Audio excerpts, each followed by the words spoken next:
সরকারের প্রধানমন্ত্রী পদের কর্তব্য বিশ্বস্তার সহিত পালন করিব। প্রায় 2 দশক পর 2026 সালের 17 ফেব্রুয়ারি শপথ নেয়ার মধ্য দিয়ে প্রধানমন্ত্রী তারেক রহমানের নেতৃত্বে যাত্রা শুরু করে বিএনপি সরকার। দেশ পরিচালনার দায়িত্ব নেয়ার পর থেকেই ক্ষমতা বা জাঁকজমক নয়, সাধারণ জীবনযাপনে তারেক রহমান দেখিয়েছেন রাজনীতির এক নতুন রূপ। দেশ গড়তে ভেদাভেদ ভুলে বিরোধী দলকে নিয়ে তার কাজ করার মানসিকতা জাগিয়েছে নতুন আশা। প্রতিনিয়ত বার্তা দিচ্ছেন, সবার আগে বাংলাদেশ গড়ার যাত্রায় ঐক্যের বিকল্প নেই।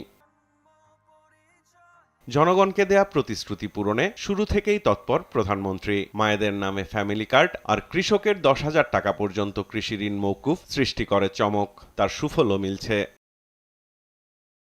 ইমাম ও ধর্মীয় নেতাদের ভাতা প্রদান এবং দেশব্যাপী খাল পুনর্খনন কর্মসূচি দ্রুত এগিয়ে চলেছে। ধাপে ধাপে বাস্তবায়ন হচ্ছে জনগণের অধিকার প্রতিষ্ঠায় দেয়া প্রতিশ্রুতি। গ্রামীণ অর্থনীতি পুনরুদ্ধারে প্রথম 6 মাসেই সম্পন্ন হয়েছে প্রায় 1000 কিলোমিটার খাল খনন। চলছে 5 বছরে 25 কোটি বৃক্ষরোপণ কর্মসূচি। সক্ষমতা বাড়ানোর পাশাপাশি সমৃদ্ধ বাংলাদেশ গড়ার লক্ষ্যে শিশুর মেধা বিকাশে নতুন করে শুরু হয়েছে নতুন কুড়ি স্পোর্টস কার্যক্রম।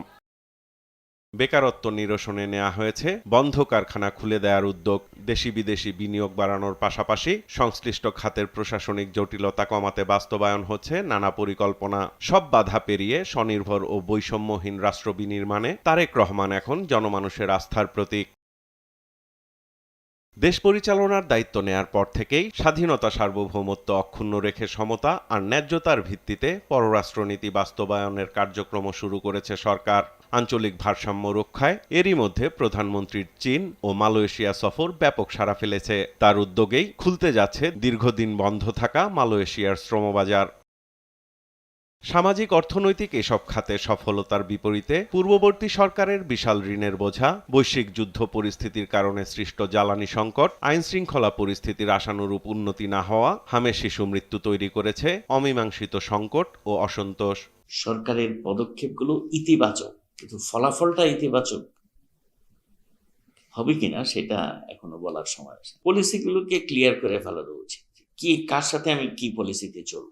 সরকারি দলের দাবি, রাষ্ট্র পরিচালনার 6 মাসে কিছু ক্ষেত্রে অস্বস্তি থাকলেও কল্যাণমুখী দেশ গড়ার যাত্রায় সরকারের নেয়া পদক্ষেপগুলো